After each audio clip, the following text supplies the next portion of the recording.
नमस्कार मैत्रिणींनो, काल बाजारातून एवढा मोठा पत्ताकोबी घेऊन आलेले। बरं माझे शेतकरी मैत्रिणींनो आणि मित्रांनो कमेंट करून नक्की सांगा की हा पत्ताकोबी कितीला मिळालेला असेल एवढा मोठा, आणि सगळ्यांनी कमेंट करा की तुमच्याकडे कितीला मिळतो। बरं आता एवढ्या मोठ्या पत्ताकोबीची रेसिपी तर काय करावी हा प्रश्न पडलेलाच आहे। तर आहोंना जाऊन विचारते। आता आहो मला तर माहिती आहे की 4-5 नावं घेणार आहेत, त्याच्यामधली मी एक रेसिपी सरप्राईज बनवणार आहे त्यांच्यासाठी। त्यांना सांगणार नाही की मी ही रेसिपी बनवणार आहे, आणि शेवटी आपण रिॲक्शन बघू। चला आता मी त्यांना विचारते। आणि ते ना मला दरवेळेस म्हणतात की मी शेतकऱ्याचा मुलगा आहे, शेतकऱ्याचा मुलगा आहे। आता विचारून बघू की शेतकऱ्याच्या मुलाला, मी पण शेतकऱ्याची सूनच आहे, पण विचारून बघू की हा पत्ताकोबी मला काल बाजारात किती रुपयाला मिळालेला असेल। चला। आहो तुम्ही मला सारखं सारखं म्हणतात ना मी शेतकऱ्याचा मुलगा आहे, मला सगळं माहिती आहे। तर मला सांगा बरं, काल बाजारातून मी एवढा मोठा पत्ताकोबी घेऊन आलेले, किती रुपयाचा असेल? आणि याच्यापासून तुम्हाला मला सांगायचं आहे की मी कोणत्या कोणत्या रेसिपी बनवू, त्याच्यामधली एक सरप्राईज रेसिपी असणार आहे। चिमण्या किती रुपयाचा असेल? नाही ना, 40 रुपयाचा आहे। 40 किती रुपयाचा आहे? काल मी बाजारातून फक्त 10 रुपयामध्ये घेऊन आले। कसं काय? एक होते शेतकरी काका, त्यांचं थोडंच राहिले होते ना, तर दिले मला। ह्याच्यापासून ना मस्त असं एक हे बनव, मंचुरियन बनव, थालीपीठ बनव, किंवा मग पराठे बनव, भजे बनव, आणखीन भाजी बनव। एवढं बनव सगळं। सगळं नाही, त्याच्यामधून एकच बनवणार, आणि मी बनवताना आतमध्ये यायचं नाही, तुम्हाला सरप्राईज असेल। ओके, चालतंय। येलो। आता तुम्हाला समजलंच असेल की मी सारखं आहोंसाठी हे बनवलं ते बनवलं का म्हणते, कारण आहोंना ना वेगवेगळं खायला खूप आवडतं। आता एवढाच पत्ताकोबी आहे आणि त्यांनी किती काही सांगितलेलं आहे, सगळंच बनव असं म्हणतात, पण त्याच्यामधली एक रेसिपी मी बनवणार आहे। तर सगळ्यात अगोदर आपल्याला पत्ताकोबी कट करून घ्यायचा।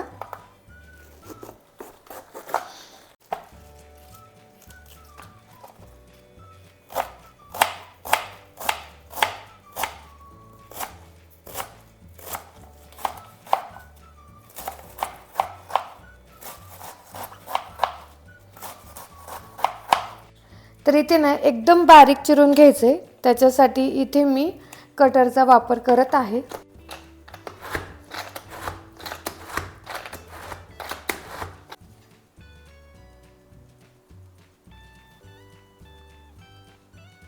इथे मी घेतलेली आहे हिरवी मिरची, जास्त घेतली नाही कारण आहोंना तिखट आवडत नाही। इथे मी घेतलेला आहे लसूण आणि जिरे। आता हे ना बारीक वाटून घ्यायचं आहे।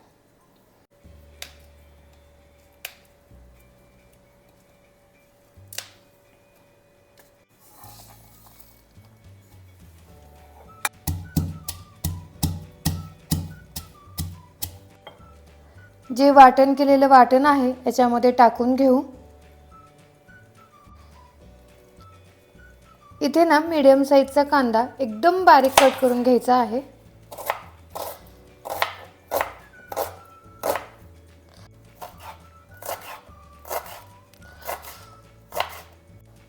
पुदिना,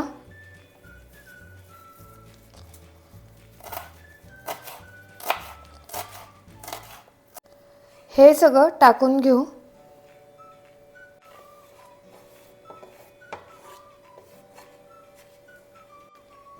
चवीनुसार मीठ, हळद,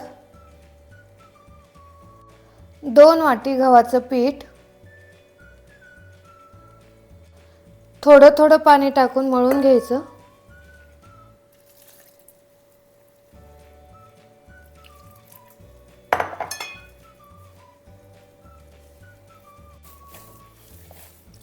छान असं पीठ मळून घ्यायचं, आणि जास्त पातळ करायचं नाही, घट्टच ठेवायचं।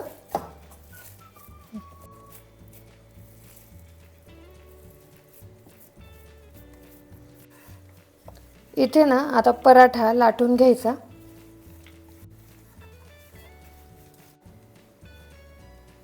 तर इथे आपला पराठा झालेला आहे छान असा।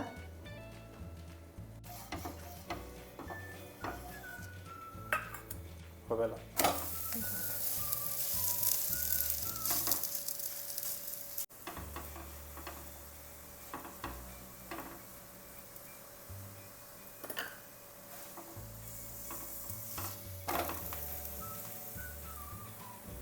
मस्त असा आपला पराठा भाजलेला आहे दोन्ही साईडने व्यवस्थित.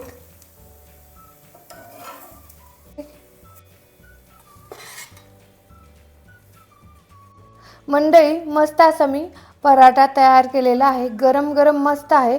त्याचबरोबर इथे मी घेतलेलं आहे दही आणि हिरव्या मिरच्याचं लोणचं आणि इथे मी घेतलेलं आहे सॉस. आता ह्या सगळ्या गोष्टी आहोंना आवडतात. मस्त असं ताट आहोंसाठी मी डेकोरेट केलेलं आहे. चला आता त्यांची रिॲक्शन बघू आपण. काय केलंस?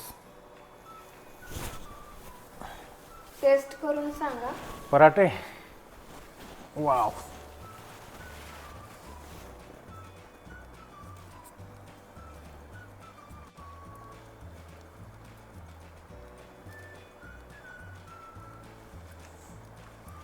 तू बघ पहिल्यांदा खाऊन. तुम्ही खावा. खा खा खा. तू खाऊन बघ. कसं झालंय? छान झालंय का?